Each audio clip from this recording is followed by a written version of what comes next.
Hello, book nerds. My name is Genevieve, and this is Genevieve is Reading. I am a horror fan, a tattoo collector, an illustrator who loves to read, and today I wanted to make a very special little video about something super niche, but I think is kind of interesting and cool, and I think people are going to be curious about it. So you probably already saw in the title, this is the beta test for Book of the Month audiobooks.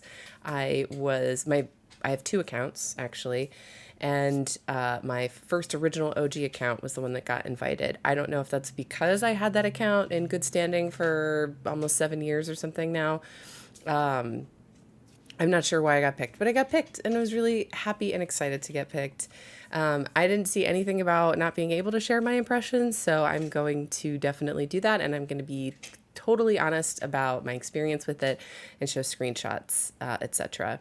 Apologies if you can hear my dog chewing on a bone in the background. It's better than him barking. So, also, I clearly am recovering from COVID / dealing with allergies right now / everything. So we're just going to be nice about my appearance and nasally awful soundingness. So apologies. With that, let's get started. I want to talk a little bit about my relationship with Book of the Month so that it kind of helps you understand where I'm coming at with this, and also how this beta works. So like I said, I've had Book of the Month for 6-7 years, something like that.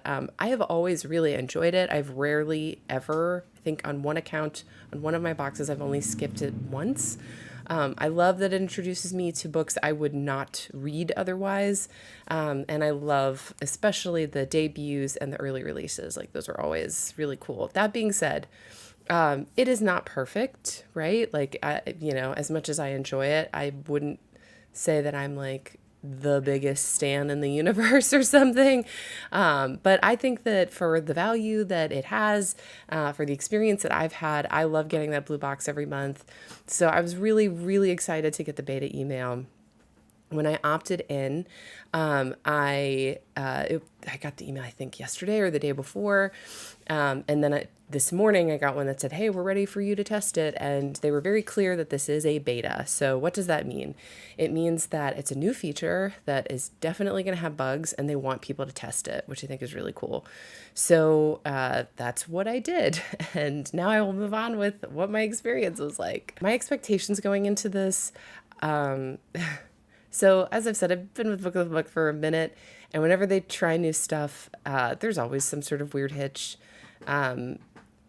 But over time, things have always kind of gotten better. Like, things that crash don't really crash anymore. Or if they do, they're kind of fixed faster. Their customer service is always really good. So even though I know that this is going to be a little new and rough around the edges, I'm glad that they are testing it out like this as opposed to just kind of going for it and going live. So how does it work? Well, I'm going to put images up on the screen so that you can see instead of me holding up my phone to the camera. But basically, you can only get a audiobook after your box has shipped or you have skipped your box.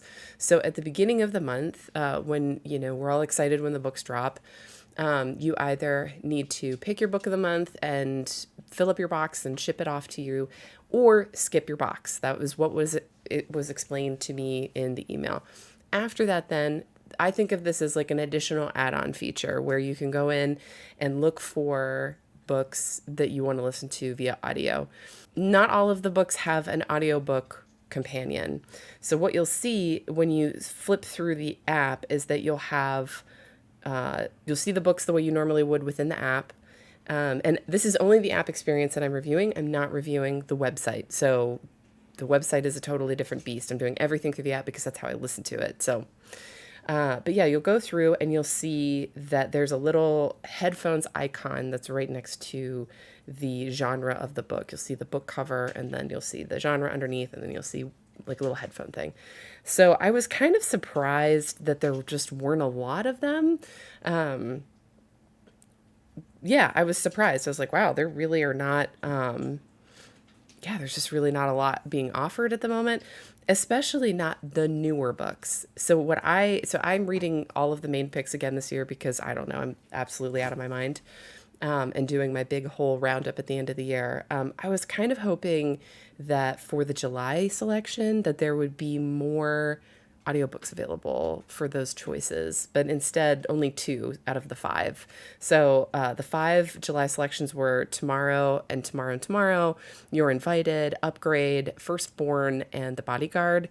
Only Firstborn and The Bodyguard have audiobooks. And so when it came to actually choosing an audiobook to test this feature out, I really thought about it because I was like, just based on the kind of premise and little blurb for Firstborn, that's really not my book. It's not my jam. I like a thriller, but I don't know. That one didn't really speak to me.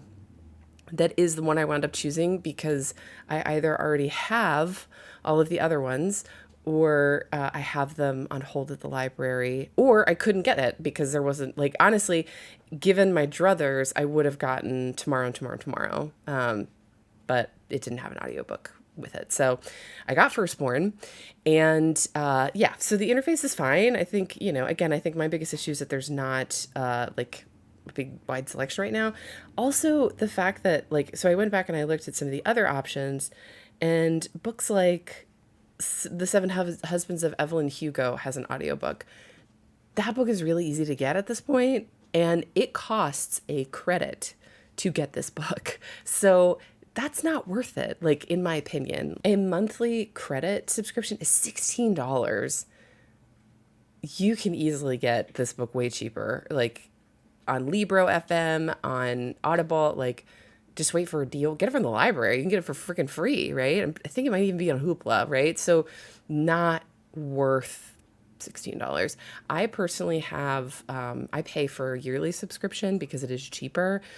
And the credits that I actually have on my account, I have saved for a while. Like yeah. So they're kind of like forever stamps for me. I think I got like a yearly subscription before the price hike. So, and I skipped once. So these credits are at least 13 months, almost 13 months old because I have one left.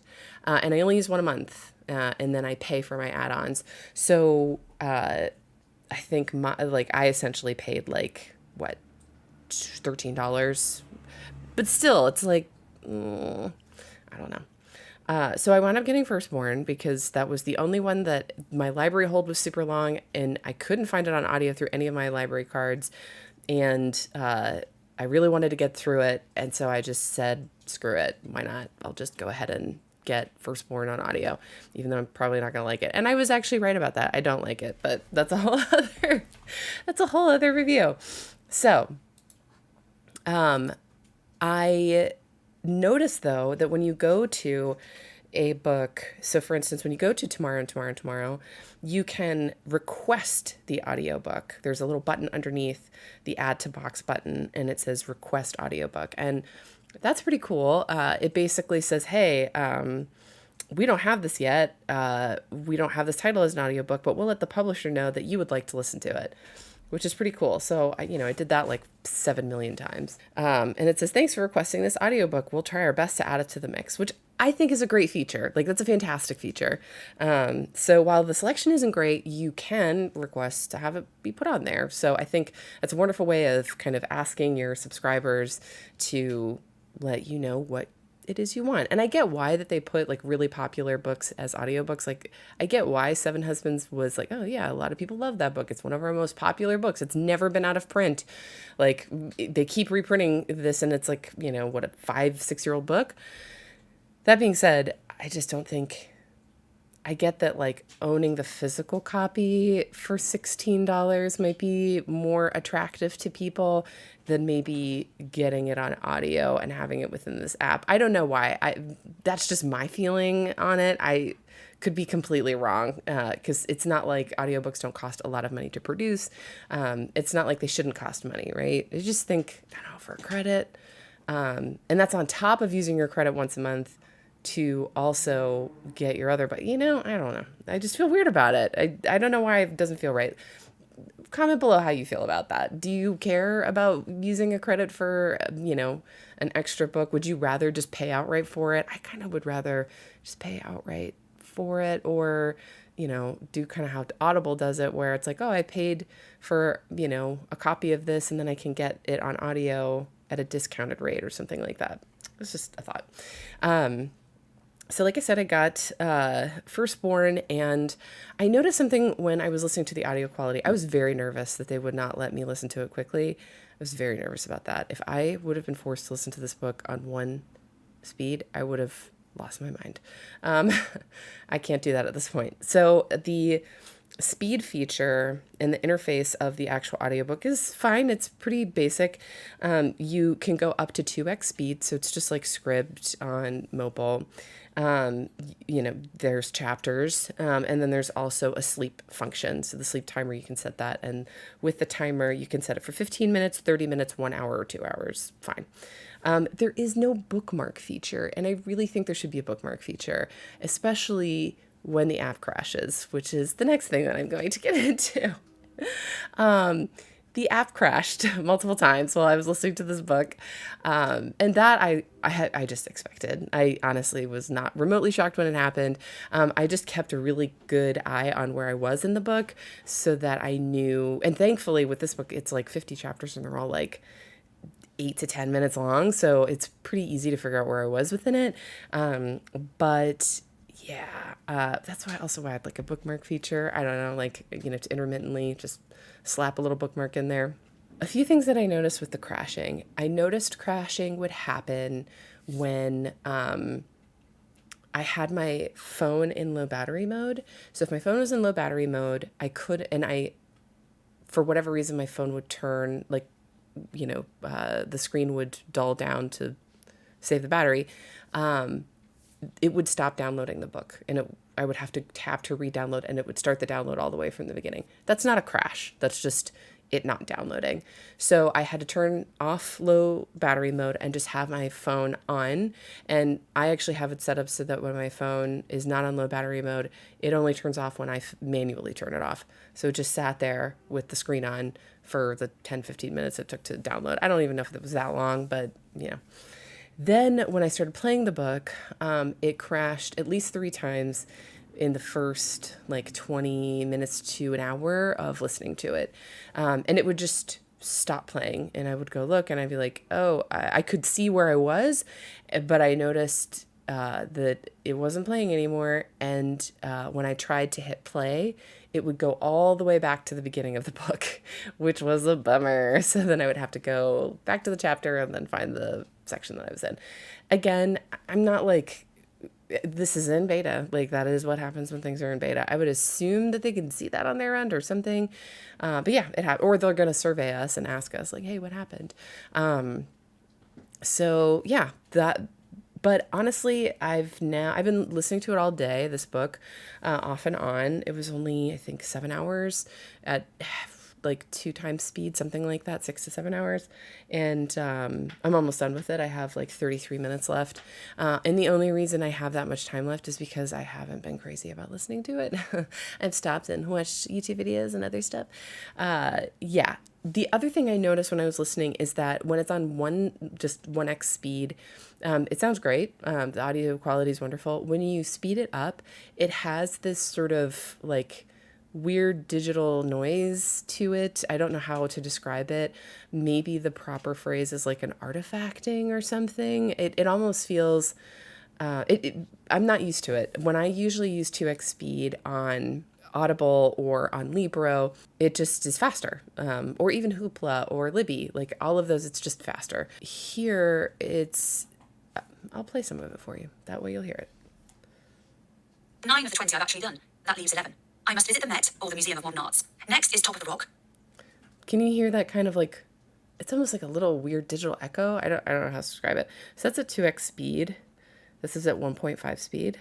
The viewing gallery of the Rockefeller Center or the observatory at One World Trade Center. Again, you can kind of hear it a little bit. And then 1.2 speed. The views look spectacular. Brooklyn Bridge, Staten Island Ferry, Statue of Liberty. Not as much of an issue. And then at 1 speed. All tourist hotspots with all the risks that entails. Sounds great. And then you can do 0.8 speeds if you like it slower. pockets, terrorists, muggers. But on the plus side, Yeah, that's not good. Don't do that. I listen to 2x speed. So, oh, and also whenever the book resets, you have to go back and bump up the speed. It'll reset it to 1x speed. So just FYI. So that's basically my experience so far. That's just been for today. And I'm overall, my final thoughts on this, I'm happy it's a thing. I can't wait to listen to more books on here. I only have like 1 credit left on my one account, so I'm a little nervous about spending another one on there. There is a book on there I want to use a credit on, but I only have like approximately 2 weeks until that book comes in from the library. And I'm like, is it really worth a credit if I'm just like within 2 weeks in the library? I don't think so. I mean, believe me, I am really motivated when it comes to reading all of the main picks, and especially after being sick and like dealing with all this traveling and things that I've been dealing with, which has all been wonderful and great, except for the being sick part. I am home and I just really want to blaze through some audiobooks, and it feels really good to like get through my backlog of book of the month. But I don't know if it's worth spending the credit to listen to the book that I want to within a day. I just don't know. So I've heard some people say that they want ebooks, and I think that would be awesome only if I could actually read them on my Kindle. I do not want it to be like Scribd where I have to read it within the app, because that's the way the audiobooks are right now, and that's fine. But I don't think that's going to happen. I'll be totally honest with you. Like, that is my actual final thought. I think if ebooks ever come to Book of the Month, I don't think that they're going to let us read them on a Kindle for reasons. It's just like, what other app lets you do that outside of the library, which that's kind of an obvious reason. But like, I just think that there's too much proprietariness going on. And also, it's not totally fair to people that read on other devices as well. So it's like, I don't know, that just seems like a big headache. So I think if they ever got us ebooks, they would be within the app. And I bet you couldn't do infinite scroll, which would drive me absolutely bananas. And so while it's a cool idea, I don't think it's going to happen. That's just my thought. Or if it does, I don't think it's going to be ideal.